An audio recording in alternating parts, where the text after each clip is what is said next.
नमस्कार दोस्तों, हमारी आज की कहानी है बहू की माँ को दिया तोहफा, सास को पसंद नहीं आया, घर पर बुलाकर कुछ ऐसा कहा। बहू की माँ रोने लगी। दिया घबराहट के मारे इधर उधर घूम रही थी।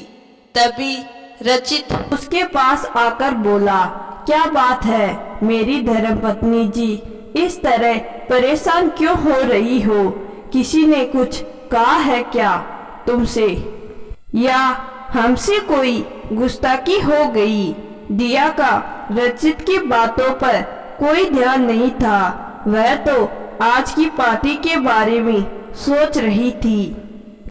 शर्मा खानदान की बहू बनने के बाद आज दिया का पहला बर्थडे था, इसीलिए उसके ससुराल वालों ने शहर के नामी होटल में पार्टी रखी थी।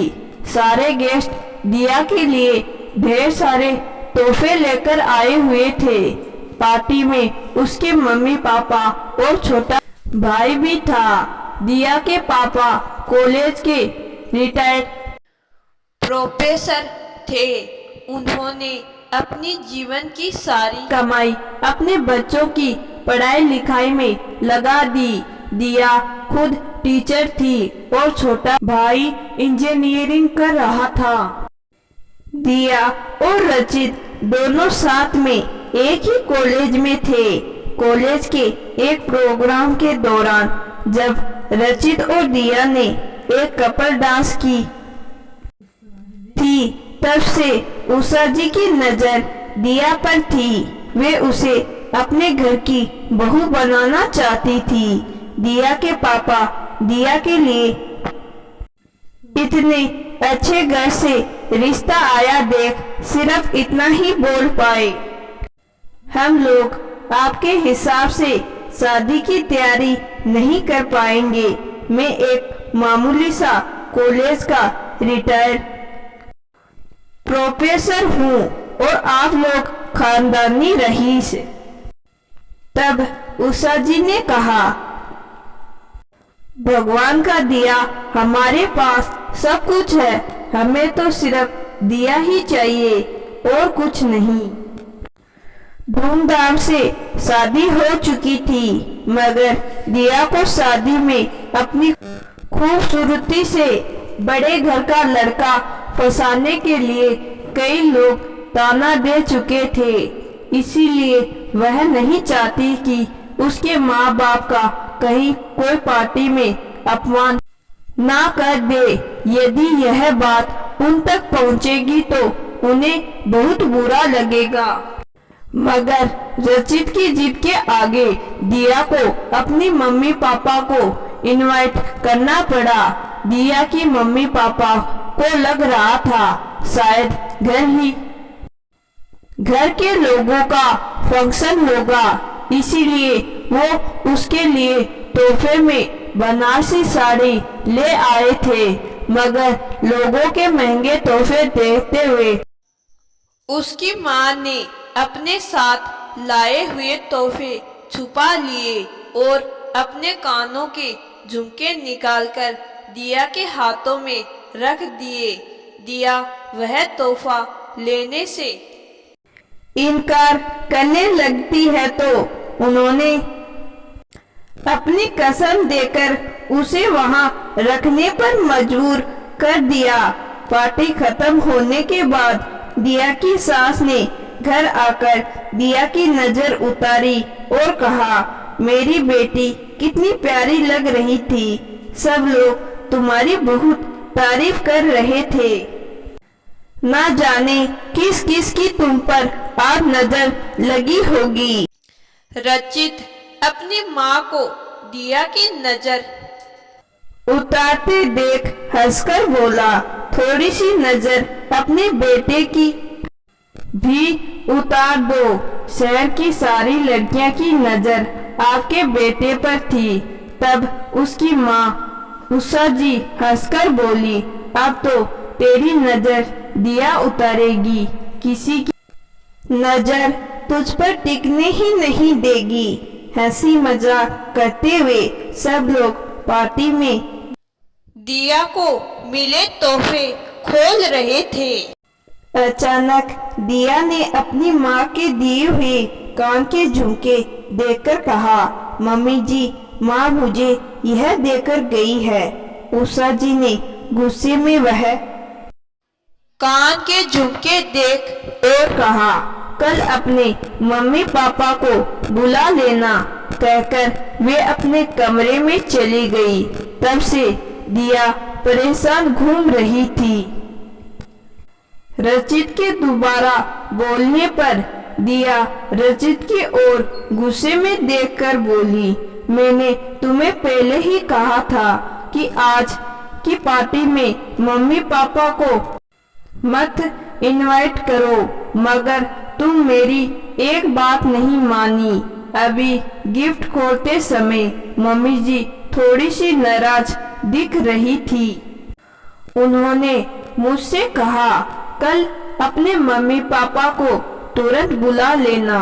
शायद उन्हें मम्मी पापा का दिया हुआ तोहफा पसंद नहीं आया।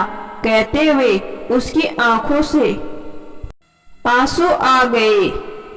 रजित उसके आंसू पोंछते हुए बोला, प्लीज तुम अपना जन्मदिन रोकर मत खराब करो, मैं हूं ना। अगले दिन रचित उसके पास बैठकर बोला, मैं अपनी माँ को बहुत अच्छे से जानता हूँ। शायद कुछ गलतफहमी हो गई होगी। कल जो कुछ भी होगा मैं माँ से बात कर लूँगा।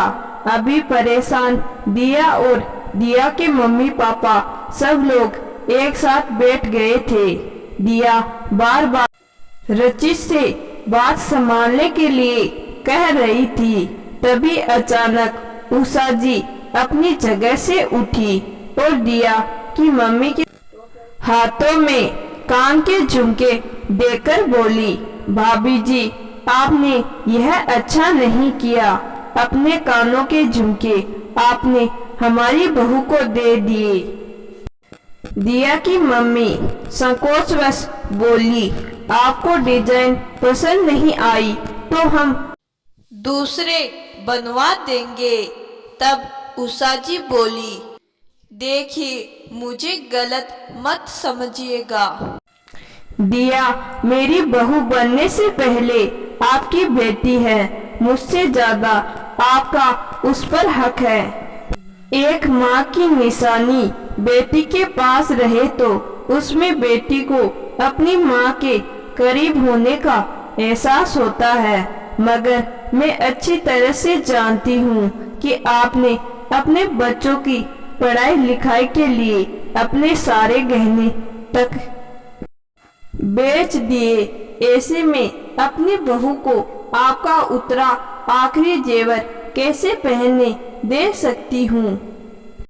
आप इसे अपने पास रखिए और मेरी बहू को सिर्फ अपना आशीर्वाद दीजिए। उषा की बात सुनकर दिया की आंखों में आंसू आ गए। वह बोली, देखा माँ, मैं तो पहले ही कह रही थी मैं आपके झुमके नहीं लूंगी। तब आपने ही कहा था समदन जी नाराज हो जाएगी, इसीलिए तुम मेरा तोहफा रख लो। उषा जी मुस्कुराकर बोली, देखिए यह हमेशा के लिए आपको नहीं दे रहे हैं। जैसे ही आपका बेटा अपनी इंजीनियरिंग पूरी कर लेगा, अपनी पहली कमाई से आपके लिए जो जेवर खरीद कर लाएगा वह आपको मेरी बहू को तोहफे में देना होगा। बोलिए मंजूर है। उनकी बातें सुनकर सभी के चेहरे पर मुस्कुराहट आ गई और दिया की मम्मी ने कहा, जैसे ही हमारा दीपक इंजीनियरिंग की पढ़ाई पूरी कर लेगा उसी दिन में उसकी पहली कमाई और ऐसे झुमके आपको तोहफे में दूंगी। तब आप मना मत करिएगा। उषा जी ने मुस्कुराकर दिया की माँ को गले लगा लिया। दोस्तों, हम में से कई लोग बहू के पीहर वालों को सामान में कमी निकालकर या कम सामान लाने पर ताने देते हैं, मगर यह क्यों भूल जाते हैं कि हर माता पिता अपनी बेटी को अपनी हैसियत से बढ़कर अच्छी अच्छी चीजें देना चाहते हैं। यह मत भूलिए कि आपकी बहू बनने के पहले वह किसी घर की बेटी है, इसीलिए कभी भी उसके पीहर वालों के लिए कोई अपशब्द ना निकाले। तो दोस्तों, आज की कहानी आपको जरूर पसंद आई होगी। कहानी पसंद आई है तो कहानी को लाइक और चैनल को सब्सक्राइब जरूर करिएगा। धन्यवाद।